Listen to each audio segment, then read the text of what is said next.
Monsieur Blanck. Do please forgive me. One's public duties are less.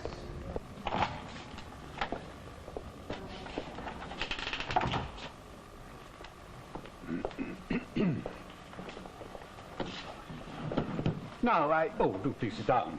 Thank you. I don't intend beating about the bush, or wasting your no doubt most valuable time, or indeed my own. There are too many words nowadays. No calls, please, except from the Minister. Never before has so much been said by so many to so few. Monsieur Blanck, could we get down to business? Well, a bluntness that is quite American. Most refreshing.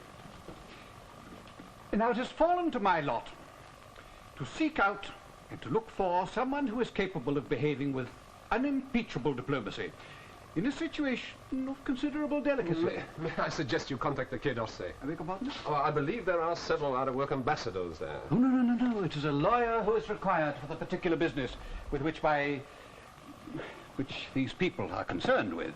But he must be someone with certain personal qualities which I consider to be essential. I have here a complete report upon yourself and your senior colleague, Monsieur Blanck. Now, these people have a problem, the solution of which would greatly enhance this lawyer's name, and bring it, in fact, to the ears of those whose every act is of moment in the life of the Republic. I have also a list of questions which I should like you to answer. They've been prepared by a psychiatric consultant to the Ministry of External Affairs. Now I've got you. I'm sorry. You moved into Guinea after the French government granted it independence. You were given the concessions to exploit the bauxite deposits there. We do our best to help these young emergent nations to realize assets which otherwise might remain untapped. This is the policy of the French government. And it's your job to keep it that way. France naturally takes an interest in her former colonies. Naturally. But your interests are the profits of SCE.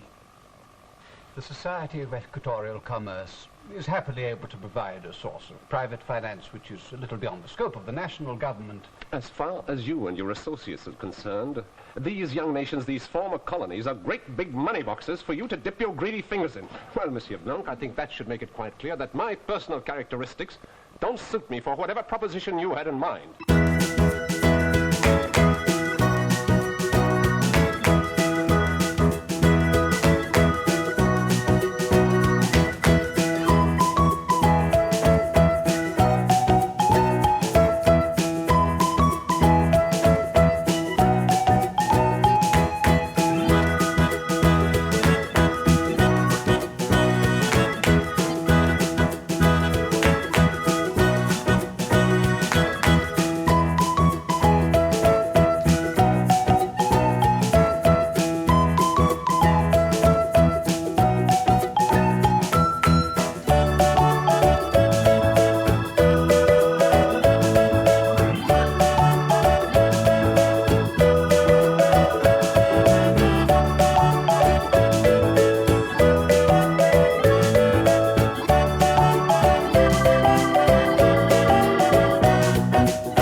Idealism. Most refreshing.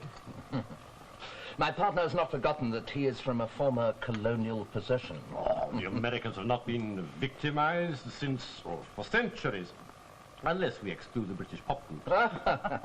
No, Hugh's of Irish parentage. But American citizen, surely. No, you don't change an Irishman by changing his passport, so don't talk to me about economic exploitation. I was winged on it. I have no intention of raising so controversial a subject, I assure you, after the excellent meal we've just enjoyed. No, one's opinion should never be expressed so vehemently as to disturb one's digestion after a perfect meal. Monsieur pays a delicate compliment. No. One does one's best. But now that the Americans have taken all the flavor out of food by freezing it, there's really very little pleasure in preparing a meal. Then, madame, you have the remarkable gift of turning the banal into the delicious. Now, if you will excuse me, Oh, but you're not leaving already. There's an Armagnac. Well, keep it for some future occasion. I have some very early appointments, madame, so... I'm delighted to have made your acquaintance, Monsieur Ryan, and I hope we shall meet again. Monsieur Dennis. Thank you. Thank you. Allow me. Could I prevail on you to walk a little way with me? I find the night air helps one to sleep a little, and I should appreciate your company. But of course, I should be delighted. Thank you. I'll just get my coat.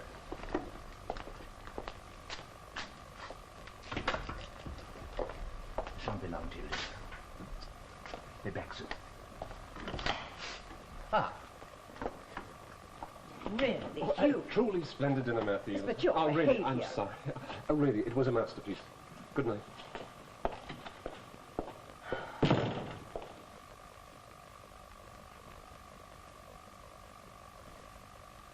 Then you must persuade them, the owners, that they must send the ship somewhere else. But we must put the ship somewhere, so that I can keep my cargo and to save you any embarrassment.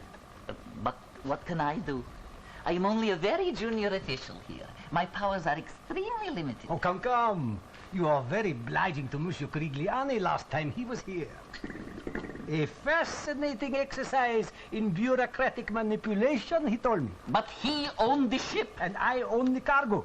You have seen the documents of title to prove it. But what is in those documents and what is in the hold of the ship are not... We both know that, but nobody else did know. Lisbon firm ships French agricultural machinery to Mozambique in a Greek ship registered in Panama, which is now detained in the port of Tangier. They don't need a lawyer, they need the United Nations. Come to the point. Well, there's nothing complex. The machinery was paid for with a worthless letter of credit, so the Lisbon firm can sue whatever his name is... Sardi? Well, they can sue Sardi for the value of the goods sold and delivered. Yes, but Sardi has no assets. So, the Lisbon firm proposes to recoup its loss by selling the machinery to a third party. Oh, wait a minute, Dave. Sardi holds a document of title, they'll be in breach of contract. I can't see him doing anything. Yeah, but he could start an action. Well, if he did, he wouldn't have a hope in hell of winning. Not with a bogus letter of credit for $2,300,000. That's a lot of agricultural machinery. But he could do so, and that would be very embarrassing. Who for? The French government. Mate, these instructions don't come from a Lisbon firm. They would seem to. They come from SCE, and more specifically from Monsieur Dennis and that idiotic Ami Blanc. That is an assumption. I've been waiting for something like this to turn up. I think it stinks. Now come. Well, if it doesn't, how can it embarrass the French government? It's very simple. The French government is negotiating trade agreements with Zambia and Malawi. They're both neighbors of Mozambique, and you know what's happening down there. Yes, guerrilla warfare against the Portuguese colonial authorities. Exactly. Now, it would be very awkward for our government if it were found by Zambia, for instance, that we're dealing with a colonial power with whom they are, to all intents and purposes, at war. You think that's all there's to it? Oh, of course.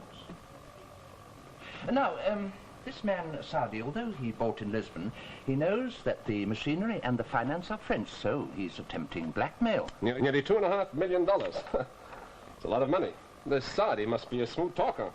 But we can circumvent him by concluding a deal with the original customer for the goods in Mozambique. In other words, Sardi was a convenient middleman. Quite. Well, I still think it stinks. What about Monsieur Dennis and Monsieur Blanck? What's their profit on the deal? Now, a lawyer doesn't choose his clients. He chooses his cases. Well, then I drop the whole thing. This case has no legal interest whatsoever. The whole thing could be handled by an experienced shipping clerk. You force me to become illogical, which is anathema to any Frenchman. Now, in this instance, it is the clients and not the case. Now, these are men. Of power and influence. I had all that from Monsieur Blanck. Oh, mate, are we taking this case so that Mayor Thiel can climb the social register? Oh, I know she's flattered because Dennis calls on you for dinner, but to get involved in something like... No, of course not. No. Now, you must understand that we don't operate entirely on the merit system in Paris. No, this is not for Tilda or for myself. It is for you, and I want you to do well here. Hugh, it would please me if you took this case. Why don't you admit that you're just a crazy, mixed-up old man who can't refuse a well-cooked, typically labyrinthian French political intrigue? You use too many adjectives. Now, Michel has your plane ticket, and I understand that Tangier can be most pleasant at this time of year.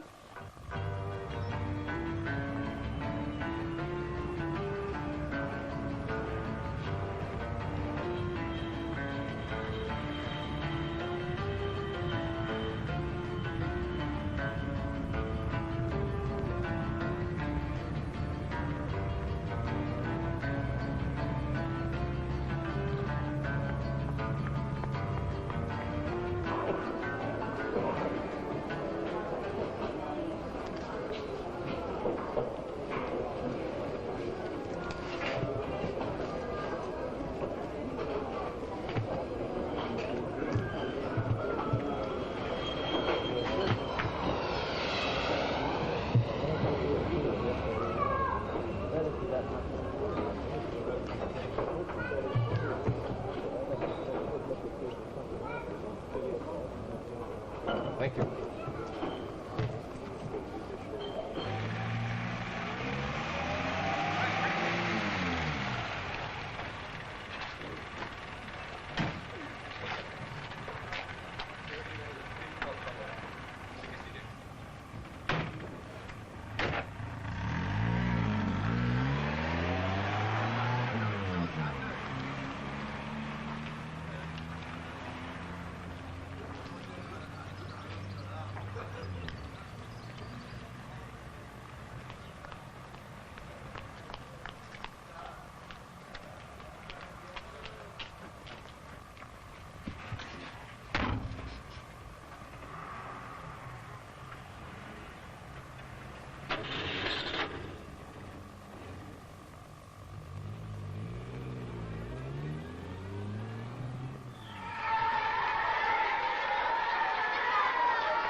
Morning.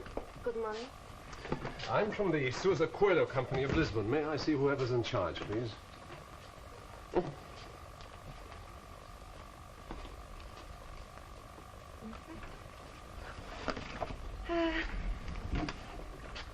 Would you go in there, please?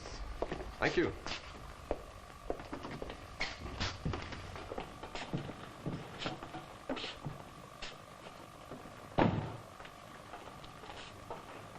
Are you Bolsover, Capstan, or Hurami? I am Esther Brunner, fully accredited to handle this matter. I'm sorry, I expected somebody with a shifty eye and diamond tie-pin. I'm sorry. You are Sardi's customer. Your credentials, please. Letter of appointment for my clients in Lisbon. You are not from Lisbon. You are not from Mozambique. I have powers to conclude any agreement we may reach. Now, it is vital that the SS Kelos and her cargo leave this port as soon as possible. So, as I understand, you are prepared to repudiate your contract with a certain Monsieur Sardi.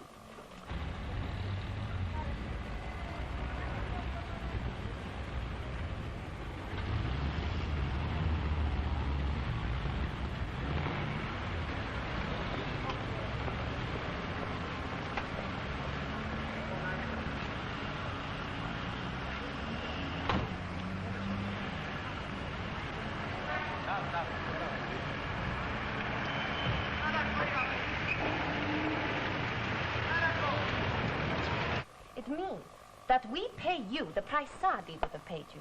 less the amount of loss and damage. You pay all charges, insurance, and freight to the port of delivery, and defray all charges to the port of Tangier. Listen, Miss Blanck. Unfinished on the marriage. Payment for the goods will be made within 30 days of delivery at our home port, after inspection and verification have been certified. This is ridiculous. And if you don't agree, we will sue you. You what? We will sue you for non-delivery. I don't want to set you down, Miss Brunner, but you can't. You have a contract with Saudi. Yes, but Saudi's not going to sue us. No. But we will sue you on Saudi's contract. You can. Look, you might try and sue Saudi and get at us through joinder, but get hold of a local lawyer. It's elementary, but it is technical, and you will need some legal advice. I'm staying at the Intercontinental. Call me there. If you make it by early afternoon, perhaps we could have dinner together. May I refer you to the case of Baumann versus Hollendorf, Hague International Court, 1957? Baumann? Baumann and Hollendorf was an arbitration. In the British case, Inri, the steamship Okagishu, it was held... Well. Do you have a cigarette, please? I'm sorry, I don't smoke. In dealing with people like your clients, one has to be prepared to fight. Miss Brunner, my clients are not handing out relief. They've been tricked out of a lot of money, and You see money in everything. You sell arms at an extortionate rate to men who go without food to fight for freedom. You speculate in grain whilst others are starving for bread. You look for conflict and poverty. You put it in your banks and you go rich on other people's misery. Look, I don't see how a load of agricultural machinery down in Portuguese East Africa can harm anybody. And what about you? You are buying the stuff to sell to these starving peasants, so don't you start shouting morality at me.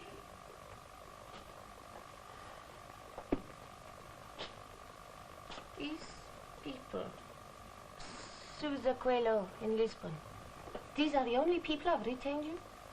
Right. You have not been instructed by any other firm? What? What's this got to do with it? Please answer me. I represent the Lisbon firm and no one else.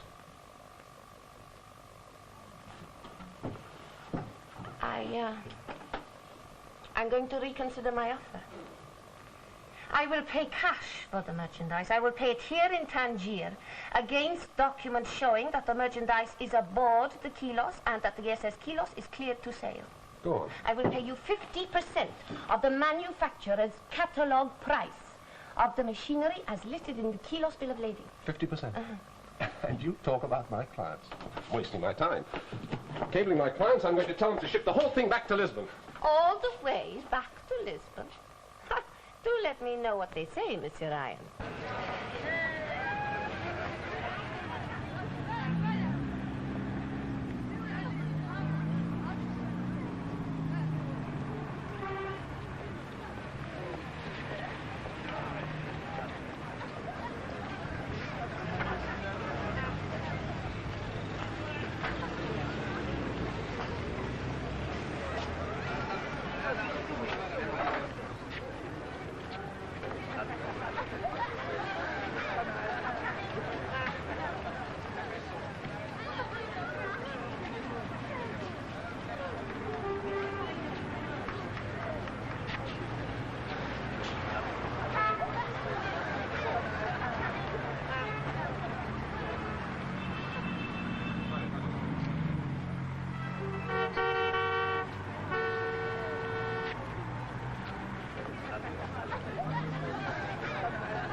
But Mr.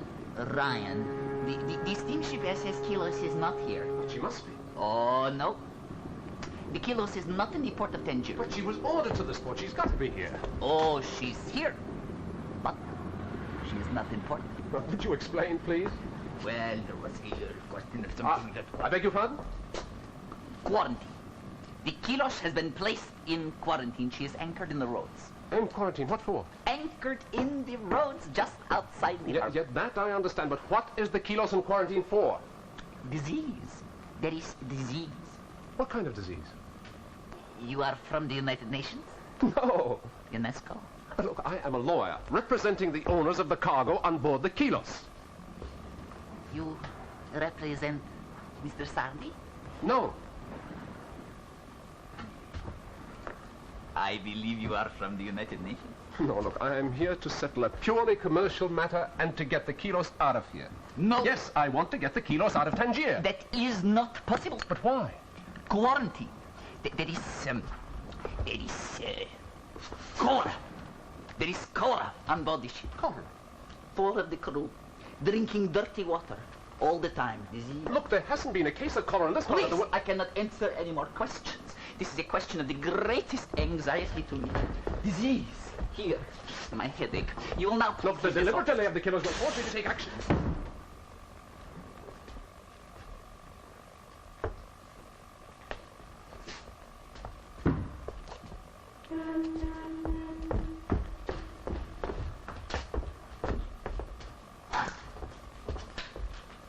It is beyond my control. But now. Well, there is a lot of money involved. It won't take you long to explain. What do you want? Information. Well, no, I'm most sorry, Monsieur, but we really cannot help you. It may seem unreasonable, but the fact remains that it just isn't possible. What is it? I want to see the port medical officer. No. Then who do I see to get information about the Kelos?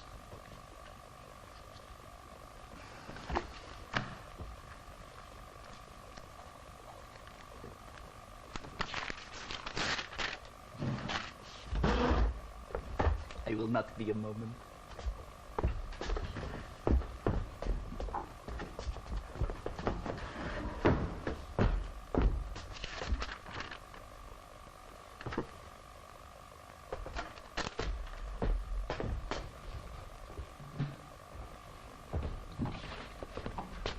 Morning. Good morning.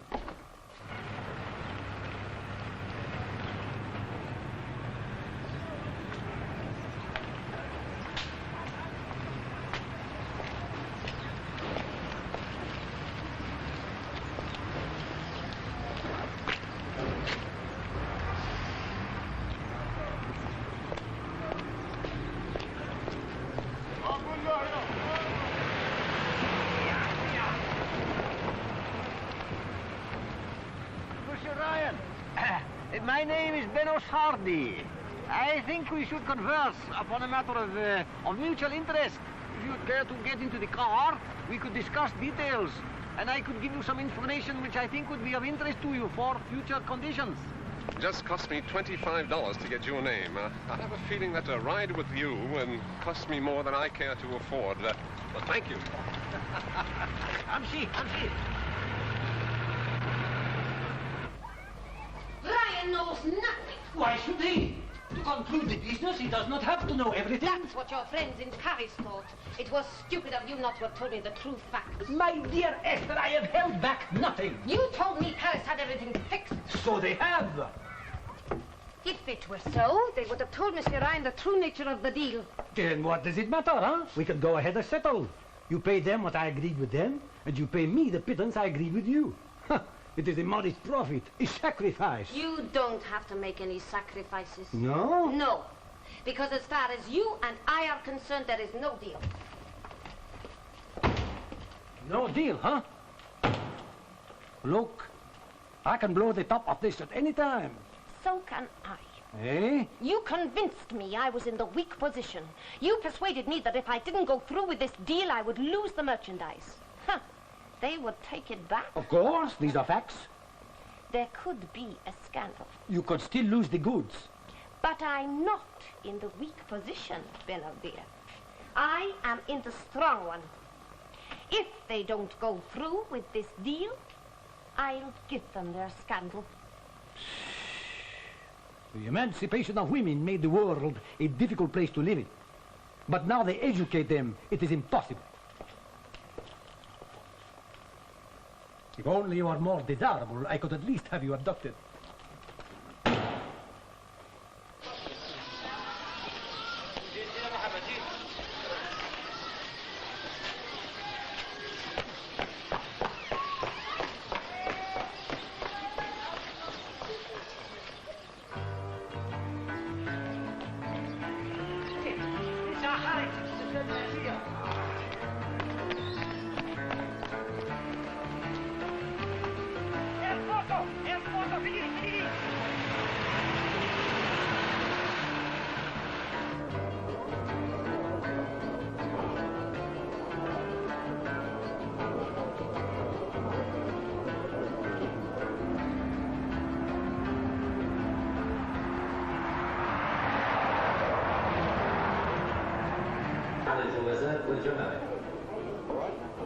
Will passengers on the Air France flight AF293 with the destination of Paris please proceed?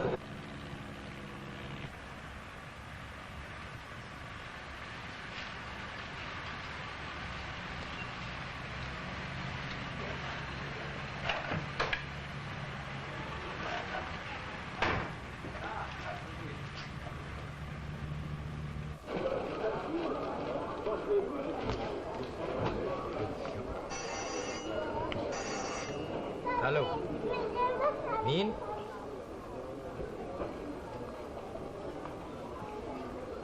أيوة. Okay. There's some problem?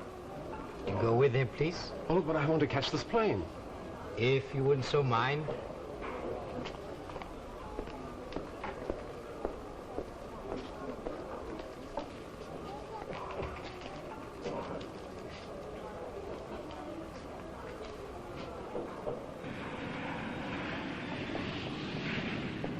Monsieur Sardi, if you think you can stop me leaving Tangier, you're wasting your time. Oh, impossible. Quite impossible, I do assure you. I could never claim to have such influence.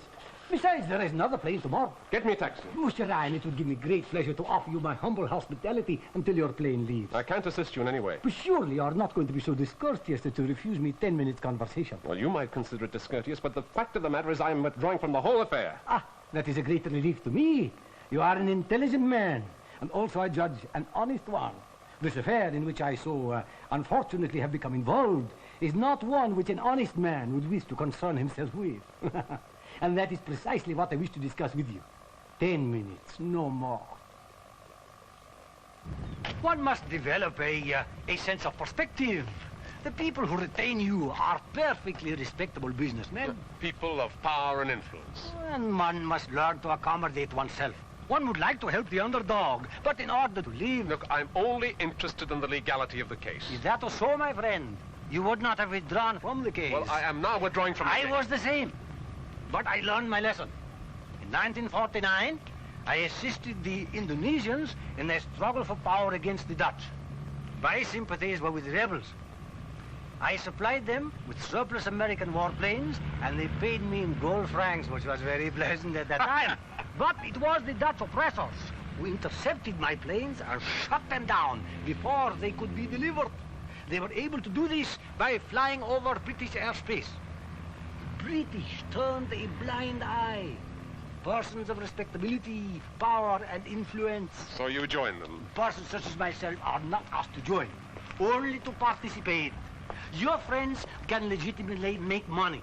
20%, 30%, not so legitimately 300%. To make a profit of 300%, though attractive, is not respectable. So your eminent, powerful, and respectable friends asked me to help them. But this time you decided to help yourself. A letter of credit, huh? My friends want cash on delivery. Your customers won't pay until delivery. I am caught between them. Money is tight. $2.5 million. If your friends had trusted me until I was paid, I would have put right the matter of the letter of credit. Mr. Sardi, I think I'm going to let you drive me back to town.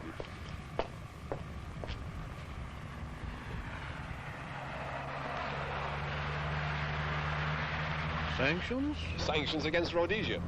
Oh, come on. Don't try to tell me that you didn't know it was illegal to trade with the Smith regime. Everybody knows this. But how did you come to the conclusion that in this particular case... You know, it was so obvious that I didn't see it at first. But this cargo was bound for the port of Lourenço Marques, right? From there, there's a direct rail link to Salisbury, the capital of Rhodesia. And then there was Esther Brunner, threatening to sue my clients and making this absurd offer, knowing she'd got us right where she wanted us, in the middle of an illegal transaction. Then there was all the palaver in Paris about a simple matter of a fraudulent letter of credit. Oh, look, I'm sorry, but it was fraudulent. What can I say? Well, the French are signatories to the resolutions about sanctions. When I get back to Paris, I'm going to make a full report to the United Nations Sanctions Committee. This is a very serious decision. Particularly if you're wrong.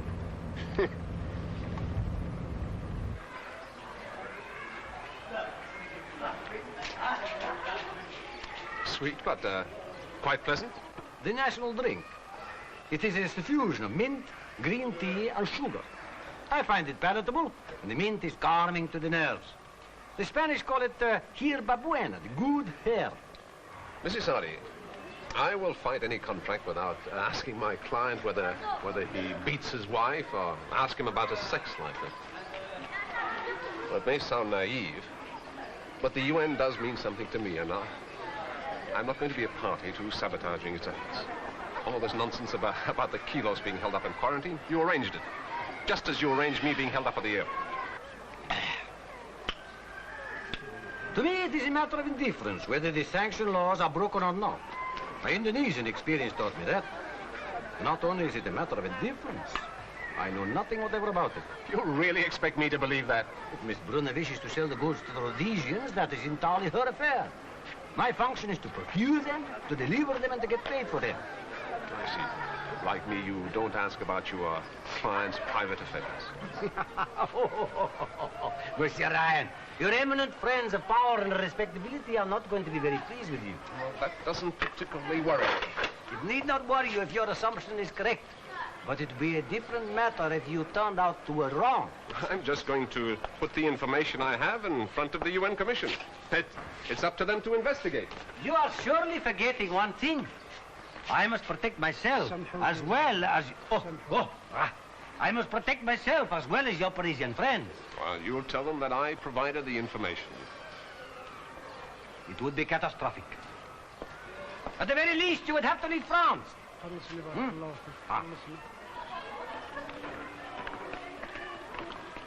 I don't ask you to trust me, but I suggest that you trust Miss Brunner.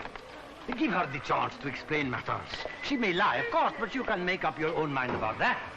She is a most attractive young woman, and you can mix business with pleasure. By inviting her to dinner, of course.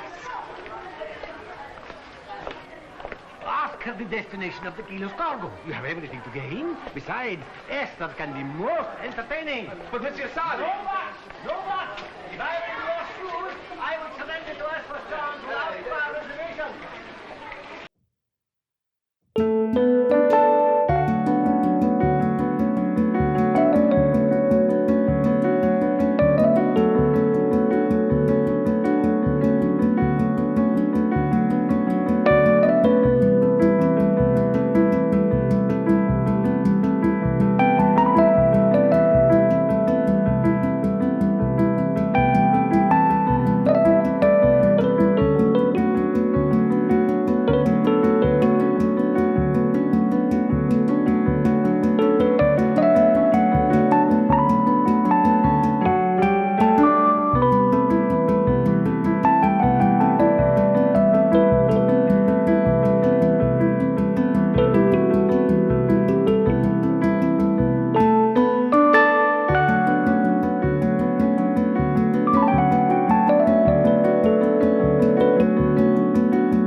Hijack the ship?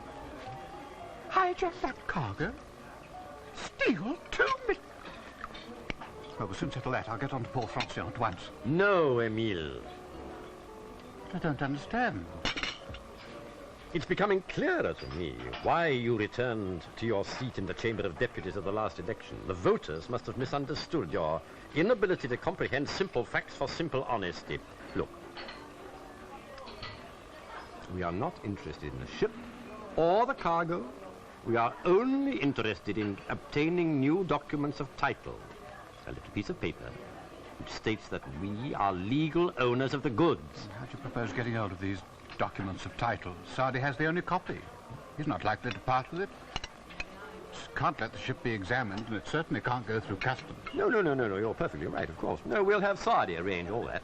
Sardi? He will give his papers to Ryan. Yes, I'm sure you're very clever, and you've got it all worked out. Now, tell me how you propose getting Sardi to give Ryan the papers. It's the only way he'll get paid anything. I'll offer him a very small commission. And what about Ryan? I'm sending Ryan explicit instructions. As our legal representative, he'll be bound by them. Unless, of course, he withdraws from the case. Supposing he does? Oh, my dear Emile, you are so timorous, like all politicians. All that is being taken care of in Tangier. Of course I know what I'm doing. Look. Excuse me. Stop that. You're under my orders now, and you undertake no action except that which I authorize. Look, I'm tired of pretending to fish all day. What's the point of that? We should at least be in training. Well, with any luck, you will not be required. And if you are, well, it's better that you're accepted part of the scenery. Part of the scenery. Oh, this is absurd. What am I going to wear for this American? Forget the American and stay here, Okay. I hope you enjoy the belly dances.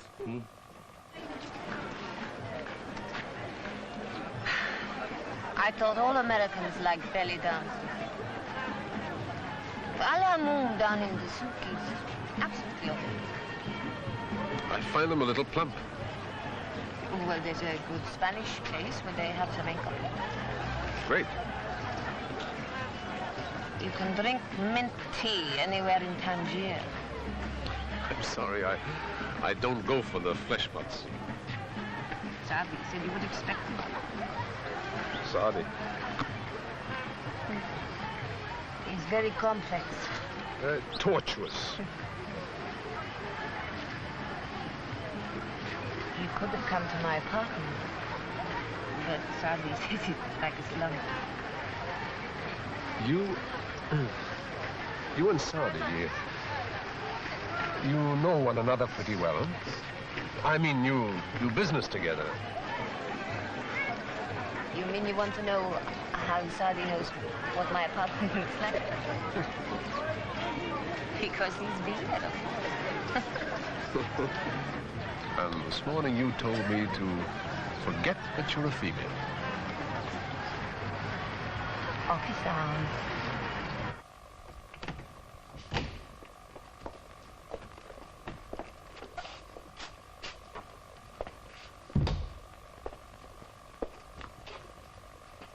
Well, it has the essentials. The essentials are all I demand of life. Have a drink. There's some whiskey. Thank you. Sardi sent it.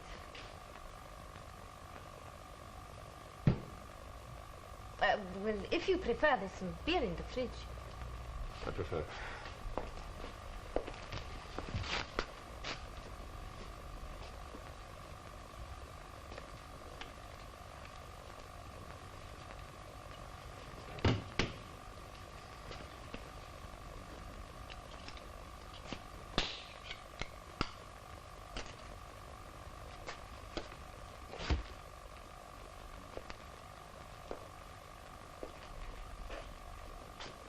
Should I make some mint tea? No, beer's fine. I've had a cable from Paris.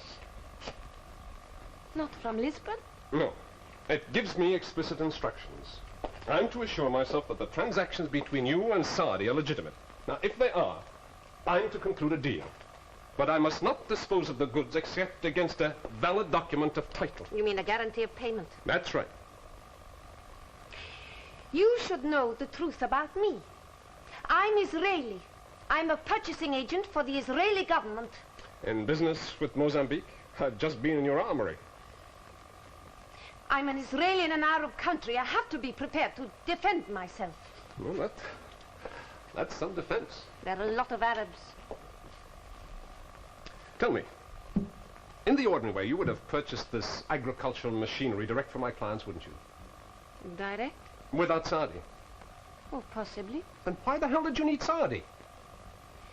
We didn't. It was your people who insisted on him. Thank you.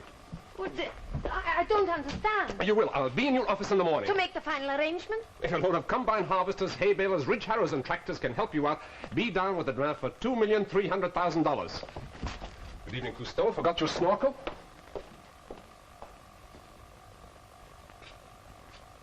So you thought we were all sanction breaking with Rhodesia? Well, if I hadn't thought that, I couldn't have made Dinercy do something stupid. Yes? Yes, he kept me as his legal representative. My father told me never to trust a lawyer. Right, can I have the document of title? We are useless. Oh, come on. Surely Dinercy has agreed to pay you something for handing it over. There is nothing further in it for you, Monsieur Saadi. You are a very hard man, Monsieur Blanck. You trade on all our little weaknesses. Would you do one thing for me? Just a little favor. What? Would you send a cable saying that I have handed over the documents? To make sure you get your commission. That is between your clients and me. Well, just make sure you get paid before I get back to Paris. Why? Well, that's between my clients and me. Anyone who can laugh that easily has slept well. Old Jewish proverb. You were with Saadi. It was necessary. Who are you really working for, Ryan? My clients. Miss Brunner, are you in a position to certify the original documents as being the correct listing of the cargo now on board the Kelos? Of course. He's playing games. His people are crooks. Then we'll make delivery here in Tangier. It's impossible. After inspection, of course. The Kelos can't come into port. All this fuss for a lot of agricultural machinery.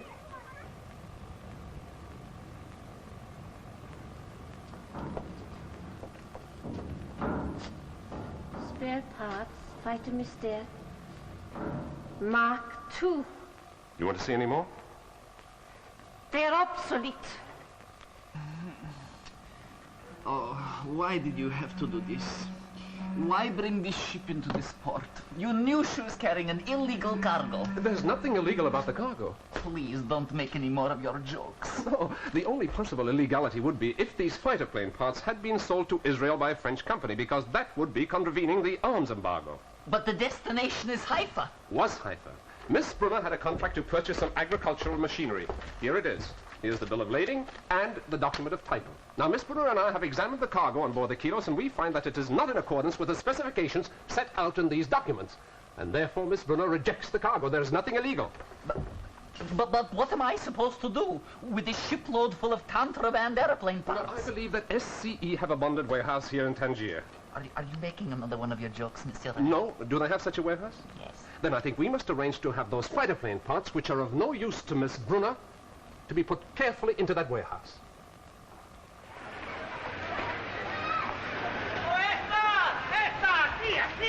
Esther, please, let me explain.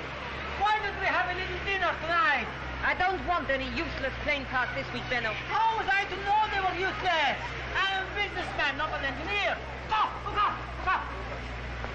Esther, are your fishermen still with you? Yes. Good. Now that the Kelos has no military cargo on it, I have acquired a rather interesting little assurance scheme. And with the help of your fisherman, we can make a little speculation. I will bring the whole back. I will put all the cargo. I shall see to it personally that never shall you practice law again here in France. But I've done exactly what you asked me to. These papers. Receipts. You have the effrontery to bring me receipts from the warehousing authorities in Tangier. But of course, they're your proof of ownership. But these list fighter parts, armaments. Exactly. That was the cargo, not agricultural machinery. But what is wrong, Emile? He had the ship unloaded in Tangier. It's quite clear that the merchandise is yours. Mind you, it is available for re-export to any place you like as long as the Moroccan government legally approve of the destination. How dare you do this? There can be no complaint. Monsieur Sardi suggested the French Air Force as a possible customer. Ridiculous. What possible profit could there be in selling to our own Air Force? I think that will be all, Monsieur Ryan. I did point out to Sardi that the French Air Force were no longer equipped with Mystère fighters. Of course not. Nobody is. The Mystère is obsolete. Which is why Miss Brunner did not want to buy obsolete spare parts for it. And why you managed to pick them up so cheaply. Good day, gentlemen. Mystère? You bought Mystère parts for the Israeli Mirage? My God. What would they have done to me if the deal had gone through? Which was why I insisted on Sardi doing it all. You know, I think a Legion of Honor for Ryan mightn't be a bad idea after all, a sort of insurance policy.